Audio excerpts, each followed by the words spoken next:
Merci de nous rejoindre dans cette nouvelle édition. Bienvenue, bonjour à toutes et à tous. Soixantenaire de l'UNCA, le Premier ministre Patrick Achi a assisté hier à la cérémonie de diplomation des étudiants de la promotion 2021. Meilleure administration publique de Côte d'Ivoire en 2017, l'UNCA d'Abidjan fait partie des meilleures écoles régionales de l'Afrique de l'Ouest. Alexis Ouedraogo. L'ENCA, c'est l'École nationale supérieure de statistique et d'économie appliquée. Ce jeudi, elle célèbre l'excellence, la diplomation des étudiants de sa promotion 2021. La formation à l'ENCA a la particularité de mobiliser les théories mathématiques, statistiques et économiques dans les connaissances transmises, augmenter des disciplines connexes pour le renforcement des analyses. Pour la ministre du Plan et du Développement, cette célébration intervient à l'heure où le chef de l'État promeut un capital humain de qualité. Forte de son expérience depuis 1961, l'école est aujourd'hui une référence sur le continent. En 2019, l'ENCA obtient l'accréditation internationale de la filière ISE par la Commission des titres des ingénieurs. En 2020, l'ENCA ouvre la filière des analystes statisticiens et organise pour la dernière fois les concours d'entrée dans les filières ITS et AD. Il n'y aura désormais que les ISE et les analystes statisticiens qui vont rentrer donc avec un niveau Bac plus 3. Remise de diplôme aux étudiants, reconnaissant de la qualité de la formation. Quand il prend la parole, le chef du gouvernement encourage l'ensemble de la promotion à poursuivre les efforts pour toujours plus d'excellence. J'encourage le corps enseignant et les étudiants à viser toujours plus haut et à produire aussi toujours plus l'intelligence économique stratégique pour les gouvernants que nous sommes et jouer ainsi le rôle de think tank interne dont nos États ont grandement besoin pour accompagner l'évaluation de leur politique publique et de leur constante adaptation. À cœur ouvert, Patrick Achi exhorte la nouvelle promotion à garder le cap sur les notions de valeur. Que vous soyez ambitieux, que vous ne soyez pas ambitieux, que vous vouliez grimper, vous ne vouliez pas grimper, que vous vouliez qu'on augmente votre salaire, qu'on ne l'augmente pas, si vous travaillez, si vous êtes sérieux, tout ça arrive. Tout. Parce que vous êtes concentré sur le travail. Vous êtes sérieux avec votre travail. Et tout le monde a besoin de gens dont la cervelle est bien faite, qui veulent travailler et qui sont sérieux. Ces valeurs que vous avez apprises ici, ce sont ces valeurs-là qui vont vous conduire également dans la vie professionnelle. La rencontre a été l'occasion d'inaugurer le bâtiment de la recherche et de la coopération internationale. Patrick Achi a aussi annoncé la construction pour très bientôt de la résidence universitaire de l'école. Le président du Sénat ivoirien a défendu la gestion 2020 des finances pour la bonne marche de l'institution. Jeannot Ahoussou-Kouadio était ce jeudi face aux membres de la Commission des affaires économiques et financières à Abidjan. Herman Guivé nous en parle. Le président du Sénat, Ahoussou-Kouadio Jeannot, devant les membres de la Commission des affaires économiques et financières. Ahoussou-Kouadio Jeannot a présenté ce jeudi la gestion financière 2020 du Sénat. Pour le président du Sénat, il s'agit de l'accomplissement d'un devoir de redevabilité et de transparence.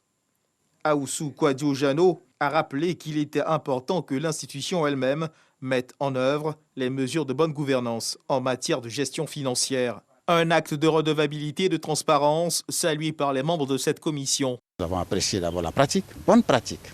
Nous avons également apprécié toutes les démarches menées à son niveau pour nous engager sur le chemin de l'autonomie financière. Ce qui s'est passé s'inscrit véritablement dans cet esprit de la bonne gouvernance. Des fonds ont été alloués à une institution. Il est important que le président de notre institution nous présente un rapport de sa gestion et pour que nous puissions l'apprécier et présenter comment la gestion s'est effectuée aux membres du Sénat. Jeune député à l'époque, en 1980, j'étais rapporteur de la Commission des affaires économiques et financières, donc je suivais tous les travaux de l'Assemblée nationale. Il n'a jamais été question de faire un tel exercice. Pourtant, les textes sont indiqués pour cela. C'est une nouvelle pratique qui mérite d'être encouragée. Le président de la Commission des affaires économiques et financières se réjouit à son tour de cette rencontre puis renseigne sur la suite de l'action engagée. Tous les sénateurs, membres de la commission, ont apprécié ce geste du président du Sénat. Je pourrais même dire un geste démocratique.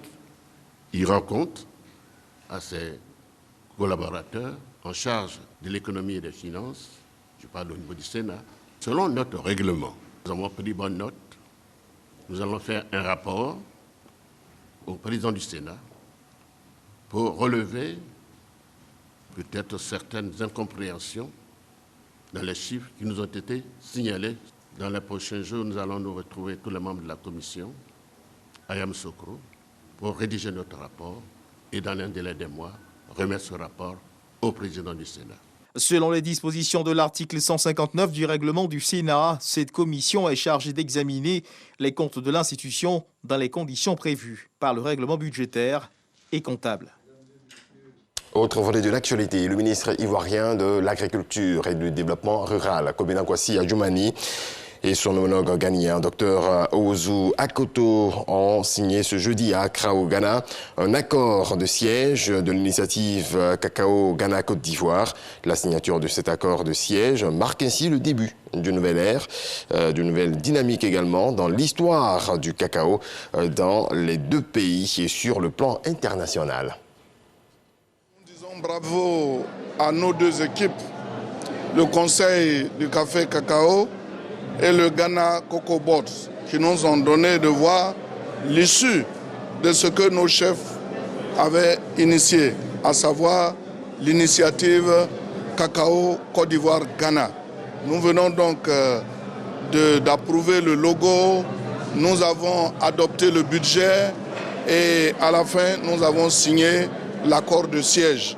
Je suis un homme comblé parce que c'est tout un processus. Aujourd'hui, plus que jamais, nous sommes engagés pour que désormais le cacao soit, comme vous l'avez dit, le fer de lance de notre économie.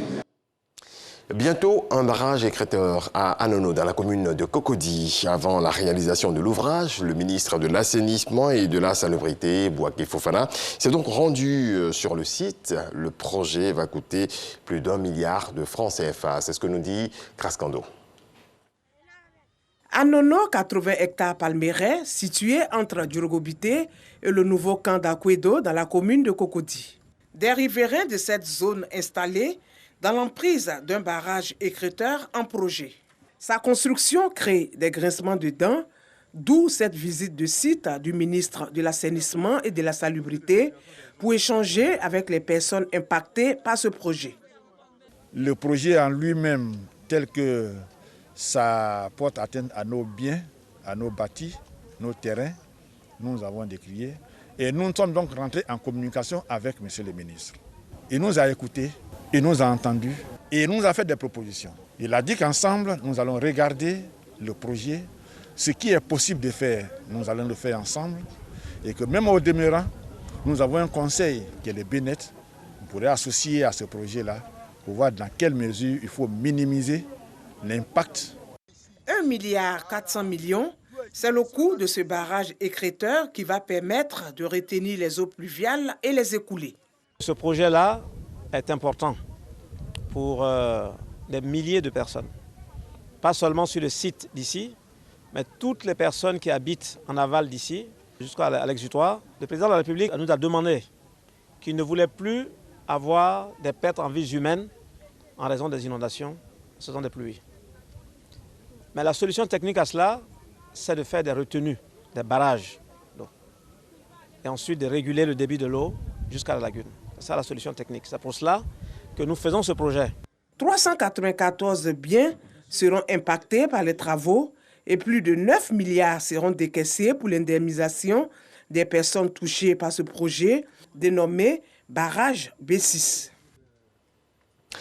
Les défunts premiers ministres Amadou Koulibaly et Ahmed Bakayoko seront dans tous les esprits ce 6 août. Le concerto de l'indépendance sera placé cette année sous le signe d'un hommage à ces illustres disparus. La célébration va se tenir au rond-point de la mairie d'Abobo. Godefroy Okamawa. Pour cette année, le concerto de l'indépendance du 7 août se tiendra dans la commune d'Abobo. Dans cette ferveur, un hommage sera rendu aux deux feu Premier ministre Amadou Koulibaly et Ahmed Bakayoko. Comme chaque année, le concerto de l'indépendance est offert par le président de la République Alassane Ouattara. Au cours d'une conférence de presse, les organisateurs ont présenté le contenu de l'événement qui se tiendra au rond-point de la mairie d'Abobo. Je tiens à remercier M. le Président de la République, son Excellence M. Alassane Ouattara, qui offre ce concerto de l'indépendance en hommage à feu les premiers ministres Ahmed Bakayoko et Amadou Koulibaly, à la population ivoirienne et à la population d'Abobo en particulier. Selon Mohamed Fofana, vice-président du comité d'organisation, l'événement verra la participation de plus de 50 artistes nationaux et internationaux. Les dispositions sécuritaires et sanitaires sont prises pour la tenue de l'événement qui attend plus de 200 000 spectateurs. Le concerto de l'indépendance se tenait auparavant sur le boulevard Giscard d'Estaing dans la commune de Treichville.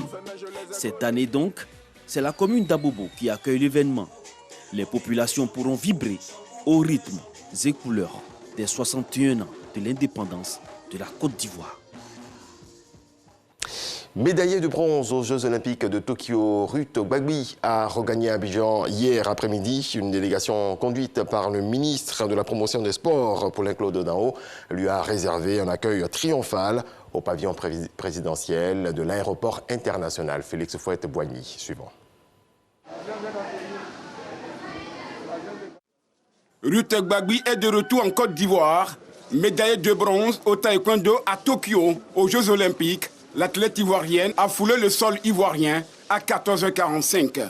Elle a eu droit à un accueil chaleureux avec en première ligne le premier responsable du sport ivoirien. À quoi bas dans ton pays?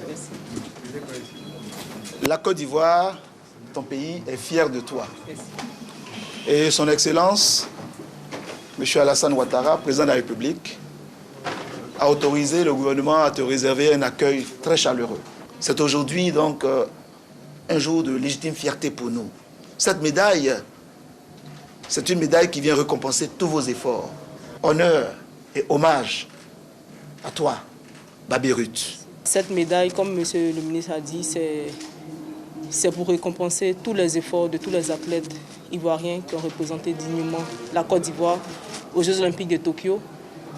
Et cette médaille, c'est pour la jeunesse, c'est pour la Côte d'Ivoire. Et voilà, je suis très très heureuse de rentrer à Abidjan. Ruth Gbagbi a profité de l'occasion pour communier avec le président de la Fédération ivoirienne de taekwondo, Maître Bamba Cheikh Daniel, mais aussi avec les populations venues massivement lui dire à quoi bas. Dans le reste de l'actualité, en Afrique du Sud, le président Cyril Ramaphosa a annoncé hier un remaniement en profondeur de son gouvernement avec une dizaine de changements à la tête de ministères pour répondre, entre autres, aux émeutes qui ont touché le pays en juillet. Le gouvernement sud-africain est depuis sous le feu des critiques pour n'avoir pas su anticiper et réagir à temps. Ce remaniement se veut donc une première réponse.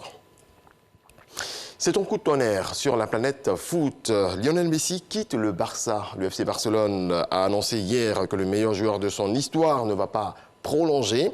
Le club catalan pointe du doigt les règles de plafond salarial de la Liga qui empêcheraient de valider le contrat de la Pulga. L'Argentin est donc libre de terminer sa carrière où il l'entend.